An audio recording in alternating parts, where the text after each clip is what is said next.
मोर प्रिय छात्र छात्री मैंने समस्त को शुभेच्छा शुभ सकाळ और आशा करुच्चे तुम मानकर परिवार आपण मानकर परिवार समस्ते भलरे रही था एवं से सारे यूट्यूब चैनल को देखुवा समस्त अभिभावक गुरुजन एवं मोर सांगसाथी समस्त को भक्ति प्रति प्रणाम एवं आशीर्वाद आपण मान पाखे मु कृतज्ञ। तेणु निहाती जदि भिडटी भल लगुव तुम मैंने कौन कर ना अधिक मात्रा शेयर कर एवं लाइक करो एवं आपण मानकर मतामत दिंतु। आम अध्ययन करूँ पढ़ुलु कौन ना द्वितीय वर्षर कंपलसरी सब्जेक्ट एमआईएल ओडिया आम क्लास टे आरंभ करूँ। तार जो गद्य विभाग रही है तार जो पद्य विभाग रही है सेगुड़ी मुझे कौन कर आलोचना कर तार सर्ट क्वेश्चन मुझे कौन कर आलोचना कर तेणु बर्तमान आम अध्ययन करुच्छे पाठ पढ़ुच्छू तर जो तृतीय गल्प विभाग से गल्प विभाग को आम कौन कर आलोचना करुच्छू। तो मुझे आशा करुच्ची मोर जो प्रथम द्वितीय तृतीय वीडियो जो आलोचना कर तुम्हें देखि एवं बुझीपार बोली मोर आशा। तेणु जदि न देखि तेज यही वीडियो मुझे कौन करी ना तार डिस्क्रिप्शन में मुझे कौन करी से वीडियो गुड़िकर लिंक देदेवी। तेणु तुम निहाती वीडियो थोड़े अधे देख आउ समय को तुम सदुपयोग कर आउ परीक्षा कौन है समय आसीगला। तेणु एपट सेपटे न बुली देह को सुस्थ रखी निहाती पाठ पढ़ा को लाग निहाती भगवान तुमको निहाती कौन कर कष्टर निहाती से कौन देव ना तुमको अमृत भगवान निहाती देव। तेणु तुम परिश्रम कर चलो निहाती तुम फल पाइब। तेणु देख पिला माने आमे जो पढ़ुलु आज जो विषय थिला जो लेखक थे किए व्यासकवि फकीरमोहन सेनापति हाँ कि व्यासकवि फकीरमोहन सेनापति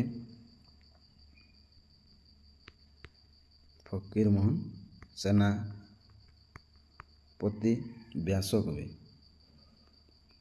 व्यासकवि कथा सम्राट। तेणु फकीरमोहन सेनापति एवं विषयटी कौन रे सभ्य जमीदार। तेणु विषयटी कौन था ना सभ्य जमीदार। तेणु सुंदर भाव से कौन कर पारिवारिक समस्यामूलक गल्पटी किभली इंग्रेज पाठुआ माने पाठ सारा पर किभली परिवार उपरे किभली बापा माँ उपरे कष्ट कषण देते ता सुंदर भाव में फकीरमोहन कौन कर आलोचना कर शिक्षित ही किभली अशिक्षित भाई से कौन कर काम कर से सुंदर भाव से कौन कर प्रतिफलित देते देख। तेणु आम पढ़ी जाइलु ना से कौन करते विवाह करने को जाते कौटी ना कलिकता को। तेणु सेठी से विभिन्न प्रकार विवाहर व्यवस्था कराई एवं लोक मैंने से विवाह नियोजित हो कौन कर 3 दिन जाए नाच तामसा पियार खूब धूमधाम से कौन कर ना लगी पड़ी। तापर देख करज 10,000 टंकार कहीं केते टंका खर्च है आंबे मैंने से हिसाब दे पारिबु नहीं कारण से किछि लेखालेखी नहीं किछि लेखा ही नहीं। मैनेजर हरिबल बाबू हाथ में तहबिल क्या पाखे दे दी ये मैनेजर पाख जो रही हरिबल बाबू को दे दी नाना कार्य व्यस्त एवं जमीदार स्वास्थ्य निमंते सभ्य देश नियमानुसार पानर मात्रा किछि बढ़ी पड़ार खर्च टंकार हिसाब रखा बेल पाई नाहंती। तापर देख विवाह शेष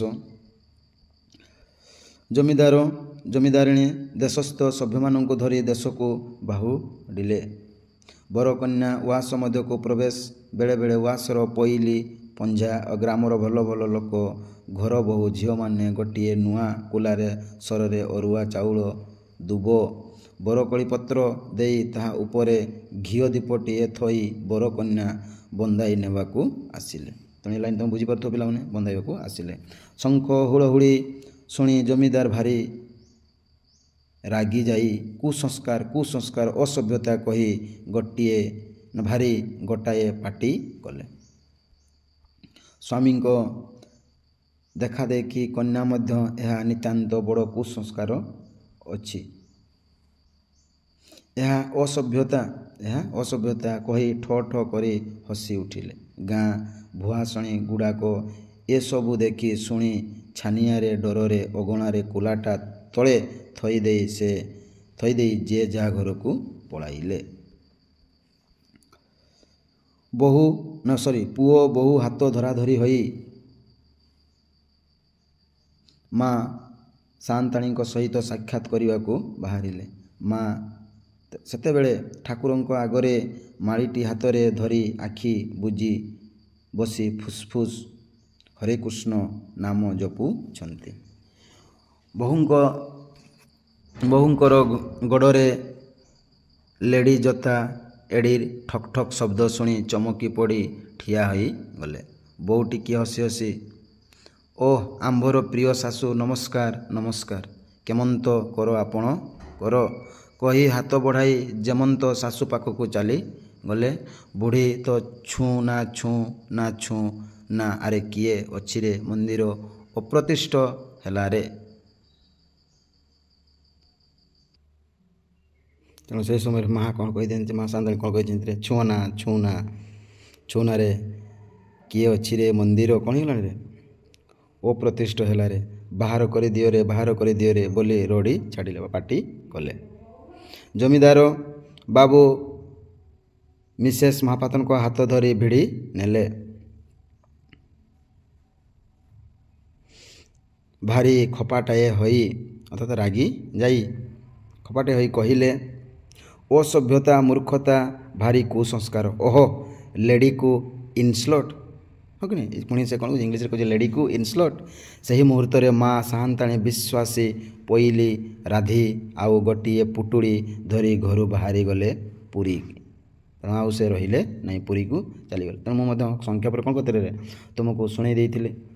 ସନ୍ନିପାତ ଜ୍ୱରରେ ବାପା ମରିଗଲେ। କିଛି ଦିନ ଗଲା ପରେ ମା ସାନ୍ତାଣୀ କ'ଣ କଲେ ନା ଘରୁ ଛାଡ଼ି ପଳାଇଛନ୍ତି। ଦେଖ ବର୍ତ୍ତମାନ ସେଇଟା କ'ଣ କରୁଛି, ସେ ଘର ବାହାରିଗଲେ ପୁରୀ। ମାତା ମଠରେ ରହିଥିବାର 8 ଦିନ ବାଦ ସମ୍ବାଦ ଆସିଲା। କିଛି ଦିନ ସେଠି ରହିଲା ପରେ ସମ୍ବାଦ ଆସିଲା। କେହି ବାଧା ଦେବାକୁ ନାହିଁ, କେହି କହିବାକୁ ନାହିଁ।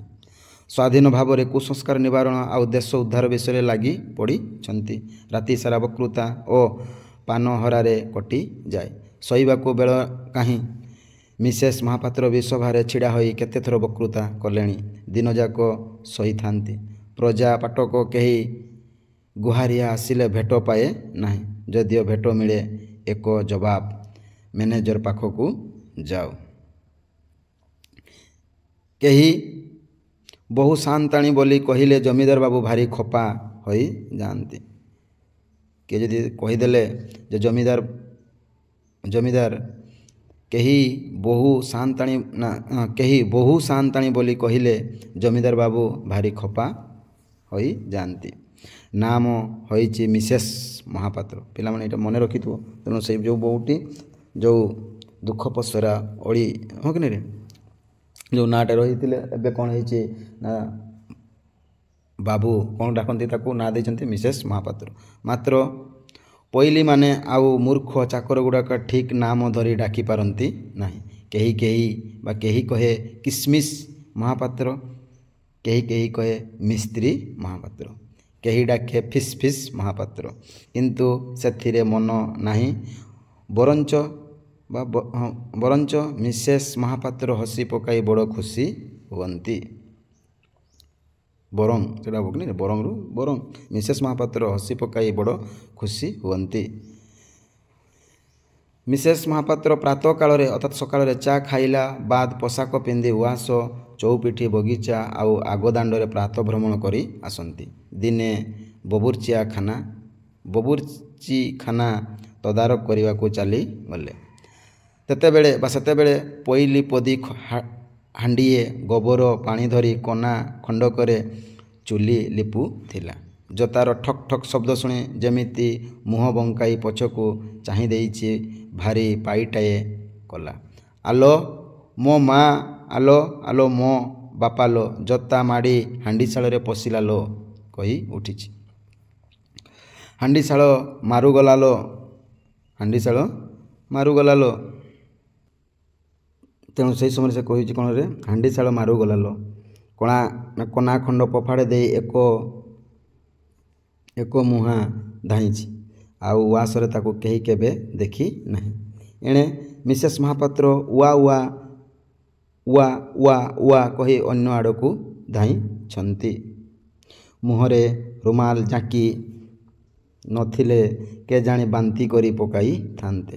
ଏକାବେଳକେ ଶିଶିଏ ଲେଭେଣ୍ଡର ଦେହଯାକ ଢାଳି ହେବାରୁ ଟିକିଏ ସାଷ୍ଟମ ହେଲା। ଗୋରୁ ଗୁହ ବୁବୁର୍ଚିଆଖାନାର ଢଳା ହୋଇଛି। ଯେତେବେଳେ ଆମେ ଦେଇଥାଉ ଏବେ ବି ମଧ୍ୟ ତାହା କ'ଣ ରହିଅଛି, ହଁ କି ନାହିଁ। ତାପରେ ଜମିଦାର ଶୁଣି ଭାରି ଖପା, ରାଗିଗଲେ, ମୂର୍ଖତା, ଅସଭ୍ୟତା, କୁସଂସ୍କାର କହି ଉଠିଲେ। ସେ ଘରେ ରୋଷେଇ ହେଲେ ଲେଡ଼ିଙ୍କୁ ଖାନା ରୁଚିବ ନାହିଁ, ବାନ୍ତି କରି ପକାଇବେ। 4 ବୋତଲ ଫିନାଇଲ ଘରସାରା ଢଳା ଗଲା। ତେଣୁ ସେମାନେ କ'ଣ କରିବେ, ଫିନାଇଲ ଦେଲେ। ତାପରେ ଦେଖ, ଏହିପରି 8-10 ମାସ ଗଲା ବାଦେ ଦିନେ କରଣମାନେ ମେଳି ବାନ୍ଧି ଆସି ମ୍ୟାନେଜର ପାଖରେ ଜଣାଇଲେ, ଖମାର ସବୁ ଖାଲି ପଡ଼ିଛି, ଅର୍ଥାତ୍ ସବୁ ଖାଲି ହୋଇଗଲାଣି। ଗୋରୁ ମହିଷି ପୋଲରେ ଲାଙ୍ଗୁଡ଼ ଖଣ୍ଡେ ବି ନାହିଁ। 5 ବାଟି ହାତ ଚାଷ ପ୍ରଜା ଲଗାଇ ଦେଇ ଯେଉଁ ସଲାମି ମିଳିଥିଲା ତାହା ଆସି ସରିଲାଣି। ଆଉ ଏବେ କାହୁଁ ଖରଚ ଯୋଗାଇବୁ। ଏଇ କଥାଟା ଆସି ଜଣାଇଲେ। ତାପରେ ମ୍ୟାନେଜର ତୁରନ୍ତ ଜବାବ ଦେଲେ ମାରିପିଟି ପ୍ରଜାଙ୍କ ଠାରୁ ଆଗତୁରା ବର୍ଷକର ଖଜାଣା ଅସୁଲ କର। କୁମ୍ଭୀର ଖୋଜେ ଗଡ଼ିଆ ପାଣି। ତେଣୁ ରୂଢ଼ିଟି, ତେଣୁ କଙ୍କଡ଼ା ଯେମିତି କୁମ୍ଭୀର ଏମାନେ କ'ଣ ଗଡ଼ିଆ ପାଣି ଯେମିତି ଖୋଜେ, ଠିକ୍ ସେହିପରି ସେ କହି ଉଠିଲେ। କିଏ? ଇଏ ଆମର ହେଉଛନ୍ତି ଏଇ ଜମିଦାର। ଅମଲାମାନେ ଆନନ୍ଦରେ ଆଜ୍ଞା କହି ଦଣ୍ଡବତ ହୋଇ ଚାଲିଗଲେ। ଅମଲାମାନେ ଏମାନେ କ'ଣ କରୁଥିଲେ, ତାହେଲେ ଶାସୁ ବା ସେମାନେ କ'ଣ କରୁଥିଲେ, ଖଜଣା ଆଦାୟ କରୁଥିଲେ। ଏଇଟା ମନେ ରଖିଥିବ, ଅମଲାମାନେ। ତାପରେ ଦେଖ, ଆଉ 2 ମାସ ବାଦେ କାର୍ତ୍ତିକ କିସ୍ତି ଟଙ୍କା ଦାଖଲ ନ ହେବାରୁ ତାଲୁକ ନିଲାମରେ ଚଢ଼ିବାର କଟକରୁ ଜବାବ ଆସିଲା। ତେଣୁ ସେମାନେ ଯେଉଁ ଘରେ ରହିଥିଲେ, ତେଣୁ ସେଇ ଘରଟା କ'ଣ କଟକରୁ ଖବର ଆସିଲା ବା ନୋଟିସ୍ ଆସିଲା। ଠିକ୍ ସେହିଦିନ କଲିକତା ମହାଜନ 10,000 ଟଙ୍କା ମୂଳକୁ କଳନ୍ତର ଖର୍ଚ୍ଚ ଅଗର ଭିଡ଼ି 20,000 ଟଙ୍କା ପାଇଁ ଡିକ୍ରି ଜାରି ପିଆଦା କଲିକତା ହାଇକୋର୍ଟକୁ ଆସି ଚଳନ୍ତି ଅଚଳନ୍ତି ଯାନସନ ସମସ୍ତ କ୍ରକ୍ କରି ପକାଇଲା। ତେଣୁ ସେ ଆସିକି ସବୁଗୁଡ଼ିକ କ'ଣ ନେଲେ, ଧରି ନେଲେ ବା କବ୍ଜା କରି ନେଲେ। ସକାଳୁ ଉଠି ମିଷ୍ଟର ଓ ମିସେସ୍ ମହାପାତ୍ର ବଗଲା ବଗଲି ପରି ବସିଛନ୍ତି, ଜନପ୍ରାଣୀ ପାଖରେ ନାହିଁ। ସଭାର ସଭ୍ୟମାନେ ଆଗରୁ ଏକଘରିଆ ହୋଇଥିଲେ। ସଭାର ସଭ୍ୟମାନେ ଆଗରୁ ଏକଘରିଆ ହୋଇଥିଲେ। ଗୋବର ପାଣି ପିଇ ଛାତିରେ ଉଠିଛନ୍ତି। ଆଉ କି ଆସିବେ? ବେଳ ବୁଡ଼ିବାକୁ ବସିଲାଣି। ମିଷ୍ଟର ଓ ମିସେସ୍ 2 ଜଣ ଭୋକରେ ଛଟପଟ ହେଉଛନ୍ତି। ସଞ୍ଜ ଲାଗିଲା ବେଳକୁ ମିସେସ୍ ମହାପାତ୍ର ବହୁ କଷ୍ଟରେ ଖଣ୍ଡେ ଅଳଙ୍କାର କାଢ଼ି ଦେଲେ। ବିକିବାକୁ ଯାଇ ଦେଖିଲେ ପିତ୍ତଳ ଗିଲ୍ଟିଟି ଖଣ୍ଡିଏ ଆଉ ଖଣ୍ଡିଏ ଦେଖାଗଲା। ସବୁଗୁଡ଼ାକ ଗିଲ୍ଟି। ବିଭାଘର ସମୟରେ 2,500 ଟଙ୍କାର ଗହଣା କିଣା ଯାଇଥିଲା, ସେଗୁଡ଼ାକ ଗିଲ୍ଟି। ଏତେବେଳେ 2 ଜଣଙ୍କର ଚେତା ବସିଲା। ଆଉ ଡିକ୍ରି ଜାରି ପିଆଦା ଜୁଲୁମରେ ଘରେ ରହିପାରିଲେ ନାହିଁ। ରାତି ଅଧରେ କାହୁଁ ଅନ୍ତର୍ଧାନ। ସେମାନେ କ'ଣ କଲେ, ପଳେଇ ଗଲେ କୁଆଡ଼େ। 5-6 ବର୍ଷ ବାଦେ ଜମିଦାର ବାବୁ ତାଙ୍କ ଶ୍ୱଶୁର କାମରେ ଆସନରେ ଖାନ ସମାଗିରି କାମ କରୁଥିବାର ଦେଶରେ ଶୁଣାଗଲା। ତେଣୁ ତାପରେ ସେ ଯାଇକି କ'ଣ କରୁଛି, ଶ୍ୱଶୁର ପାଖକୁ ପଳେଇ ଯାଇକି ସେଠି ଯେଉଁ ଆସାମରେ ସେ ଯେଉଁ ଚା' କାମ ଯେଉଁ କରନ୍ତି, ସେଇଠି ଯାଇକି ସେ କ'ଣ କରୁଥିଲେ ନା ଶୁଣାଯାଉଥିଲା ସେମାନେ କ'ଣ କରୁଥିଲେ, ଯାଇକି କାମ କରୁଥିଲେ ବୋଲି ଶୁଣାଯାଇଥିଲା। କିଛି ଦିନ ପରେ ନା 5-6 ବର୍ଷ ପରେ। ତେଣୁ ଦେଖ, ପିଲାମାନେ ଶିକ୍ଷିତ ଯୁବକ ହେଇ ମଧ୍ୟ କିଭଳି ସେମାନଙ୍କର ଆଚାର ବ୍ୟବହାରରେ କୁସଂସ୍କାର କୁପରିଣତି ସବୁ ଦେଖାଦେଇଛି। ତେଣୁ ସେଇଟିକୁ ଲେଖକ ବା କଥା ସମ୍ରାଟ ଫକୀରମୋହନ ଦେଖିଛନ୍ତି ଏବଂ ସୁନ୍ଦର ଭାବରେ ସେ କ'ଣ କରିଛନ୍ତି ନା ତୁମକୁ ଆଲୋଚନା କରିଛନ୍ତି ଏବଂ ବର୍ଣ୍ଣନା କରିଛନ୍ତି ବା ଲେଖି ଯାଇଅଛନ୍ତି। ଯେଉଁ ବିଷୟଟି ହେଉଛି ସଭ୍ୟ ଜମିଦାର। ଏବଂ ଆଜିର ଯେଉଁ ଶିକ୍ଷିତ ଅଶିକ୍ଷିତ ବା ଯୁବକ ଯୁବତୀମାନଙ୍କୁ ସେ ସୂଚିତ କରିଦେବାକୁ ଚାହୁଁଛନ୍ତି ଏହି ଗଳ୍ପରେ। ତେଣୁ ମୁଁ ଆଶା କରୁଛି ନିହାତି ତୁମେ ଏ ଗଳ୍ପଟିକୁ ବୁଝିପାରିଥିବ ଏବଂ ଯଦି ଭିଡ଼ିଓଟି ଭଲ ଲାଗୁଥିବ ନିହାତି ଲାଇକ୍ ସବସ୍କ୍ରାଇବ୍ ମତାମତ ଦିଅନ୍ତୁ, ଯାହାଫଳରେ ମୁଁ କ'ଣ କରିବି ନା ତୁମମାନଙ୍କର ଆଉ ଟିକେ ସୁନ୍ଦର ସରଳ ହେବା ପାଇଁ ମୁଁ ଚେଷ୍ଟା କରିବି। ଏବଂ ବିଷୟଟି ସମ୍ପୂର୍ଣ୍ଣ ଭାବରେ ସରିଗଲା। ଏହାର ଯେଉଁ ସର୍ଟ କ୍ୱେଶ୍ଚନ୍ ଗୁଡ଼ିକୁ ନେକ୍ସଟ ଭିଡ଼ିଓରେ ମୁଁ କ'ଣ କରିଦେବି ନା ଆଲୋଚନା କରିଦେବି। ତେଣୁ ଆପଣମାନେ ଆପଣମାନଙ୍କ ସାଙ୍ଗସାଥିକୁ ନିହାତି ଏ ଭିଡ଼ିଓଟିକୁ ସେୟାର କରନ୍ତୁ, ଯାହାଫଳରେ ସେ ମଧ୍ୟ ଚିର ଉପକୃତ ହେବେ। ରହୁଛି। ଜୟ ଜଗନ୍ନାଥ। ବନ୍ଦେ ଉତ୍କଳ ଜନନୀ।